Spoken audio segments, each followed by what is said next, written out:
మాట్లాడకండి. మా అక్కకి ఎలా ఉందన్నది ఎవరికి తెలియదు కదక్కా. బావగారు, యాక్సిడెంట్ అయ్యాక మీతో మాట్లాడిందా? లేదు, అప్పటికే స్పృహ తప్పిపోయింది. రిసెప్షన్ దగ్గరికి వెళ్ళి పేషెంట్ వివరాలు చెప్పి 10,000 కట్టిరండి. అలాగే.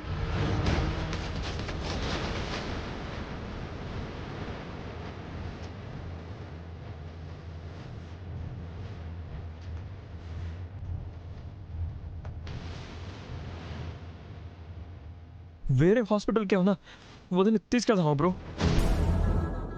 ముందిక్కడ డాక్టర్ ఏమంటారో చూద్దాం విక్రాంత్. మన ఫ్యామిలీ డాక్టర్ కాబట్టి ఇంకా మంచిగా చూస్తారేమో కదా. ట్రీట్మెంట్ చేస్తారు, కానీ అదృష్టం కూడా ఉండాలి. పాపం గండం గండం అన్నట్టుగానే జరిగిపోయింది.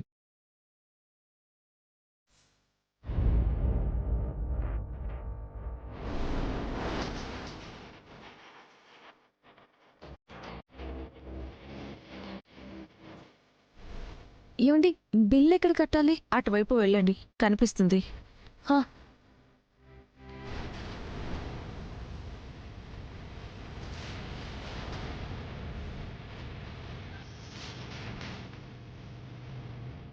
విశాలాక్షమ్మ వారి మీద భారం వేయడమే మిగిలింది.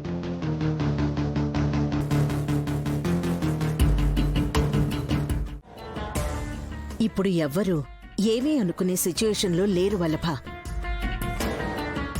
కుటుంబానికి అండగా ఉండే ఇల్లాలు నైని సావు బతుకుల్లో ఉందనగాని అందరి గుండెలు నీరుగారిపోయున్నాయి. అంటే మన మీద డౌట్ అయితే రాదంటావు? దేనికొస్తుంది?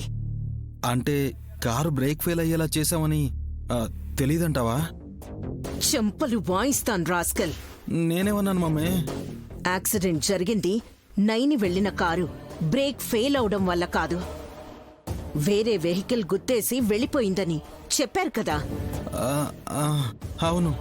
కేసు అటువైపుకి మళ్ళినప్పుడు మన వైపు తిప్పుకొని జైలు పాలవడం అవసరమా? అర్థమైంది మమ్మీ. ఆ ఊసెత్తకుండా నోరు మూసుకుని ఉంటే మంచిది అని అంటావు. అంతే. మరి ఆ కార్ ఎప్పుడు బ్రేక్ ఫెయిల్ అవుతుంది? తానొకటి తలిస్తే దైవం ఇంకొకటి తలుస్తుందన్నట్టు మన ప్లాన్ ఒకలా ఉంటే భగవంతుడి ప్లాన్ వేరేలా ఉంది. కానీ ఈసారి మనకు ఫేవర్గా జరిగింది. రేపో మాపో ఆ కార్ బ్రేక్ ఫెయిల్ అవ్వచ్చు కాబట్టి అలా జరగకముందే రిపేర్ చేయిస్తే ఇంకా మంచిది. ఆ పనిలోనే ఉంటాను మమ్మీ. ఇక్కడేం చేస్తున్నారు అత్తయ్య?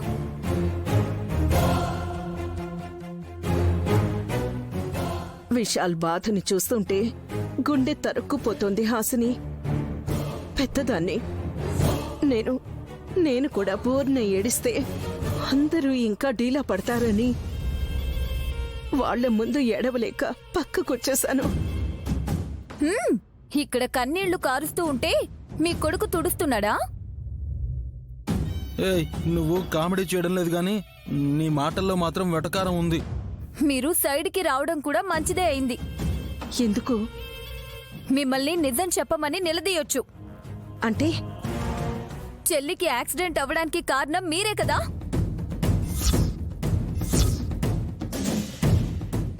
మర్యాదగా చెప్తారా? విశాల్ని పిలిచి తన ముందే అడగమంటారా? అరే, బ్రేక్ ఫెయిల్ అయితే అవ్వలేదు కదా, మమ్మల్ని అంటావెందుకు? ఇడియట్. ఏం మాట్లాడాలో తెలియదు వీడికి. కార్ ఎందుకు బ్రేక్ ఫెయిల్ అవుతుంది? నేను అడిగింది మీ పాత్ర ఎంతవరకు ఉంది అని. అంటే నేను అంటున్నది. రేయ్, నోరు మూసుకోరా పిచ్చోడా. నీకు బ్రెయిన్ ఫెయిల్ అయి ఏదేదో మాట్లాడుతున్నావు. చూడు హాసిని, నైని మీద మా కోపమో అసూయో ఉండొచ్చు, కానీ ప్రాణాలు తీసేంత కసైతే లేదు. నీకు మా మీద అనుమానం ఉంటే ప్రశ్నించొద్దు, నేరుగా వెళ్లి పోలీస్ కంప్లైంట్ ఇవ్వు. అబ్బా, నీ చాదస్తం పాడుగాను. నీ ఆరోగ్యం ముఖ్యం కాదా? డబ్బుల వంక చూస్తావెందుకు? డబ్బు వంక కాదు, మీ వంక చూస్తాను. రేపు నిన్ను చేసుకోబోయేవాడికి ఆస్తి అంతా ఇవ్వమన్నా ఇస్తాను గాని నాకేదో అయ్యిందని ఇక రూపాయి కూడా తగలబెట్టేసుకోను. పద వెళ్దాం. ఏ బామ్మ ఆగు కూర్చో. ఆ, ఈ ఇంజెక్షన్ తీసుకోవాల్సిందేనమ్మా. ఊరుకోవయ్యా, నా మనవరాల్ని అమాయకురాల్ని చేసి సంపాదించుకోకండి. ఏ బామ్మ కూర్చో. క్షమించండి డాక్టర్ గారు. నేను కూర్చోనే. ఏ బామ్మ నువ్వు కూర్చోకపోతే నా మీద ఒట్టే. ఆ? హ్మ్.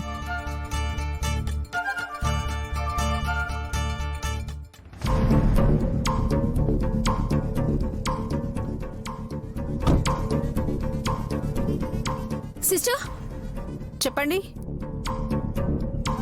పేషెంట్ నైని కండిషన్ ఏంటి? మీరెవరు? తనకేమవుతారు? ఆ, తను మా అక్క, సొంత చెల్లెలి నేను. కాకుంటే తను కోటీశ్వరాలు, నేను బీదరాలిని. ఇదంతా నాకెందుకు చెప్తున్నారు మేడం? సరే మీరు చెప్పండి. ఆ, మా అక్క బతుకుతుందన్న గ్యారెంటీ ఉందంటారా? సారీ మేడం, నేనేం చెప్పలేను. చెప్పలేనప్పుడు హాస్పిటల్లో పనిచేయటం ఎందుకో? మీరెప్పుడొచ్చారు? నేనేం ఊరు నుంచి గానీ ఆఫీస్ నుంచి గానీ ఇక్కడికి రాలేదు. అందరం హాస్పిటల్లోనే ఉన్నాం. నువ్వు మాత్రమే నర్సుల్ని కాంపౌండర్లని ఆరా తీస్తూ ఉన్నావు. ఆ, అంటే అది అడగాలి కదండి. మా అక్క ఎప్పుడు కోలుకుంటుందో ఏంటో, తోడబుట్టిన దాన్ని తెలుసుకోవాలా లేదా? డాక్టర్స్ని అడగాలి, చెప్తారు. పాపం నర్సులు ఏం చెప్తారు? పేషెంట్ దగ్గర ఉండేది ఎక్కువగా వాళ్లే కదా అని. నీ మొహం. నిజానికి వదిన దగ్గర ఉండాల్సింది మనం. రక్తం పంచుకొని పుట్టిన దానివి. నువ్వు ముందు వెళ్ళి చూడాల్సింది. నీ మాట వింటేనైనా తను కళ్ళు తెరుస్తుందేమోనని ఆశపడాల్సింది. మా అక్క నా మాట వినేలా ఉంటే ఎంతో బాగుండేది.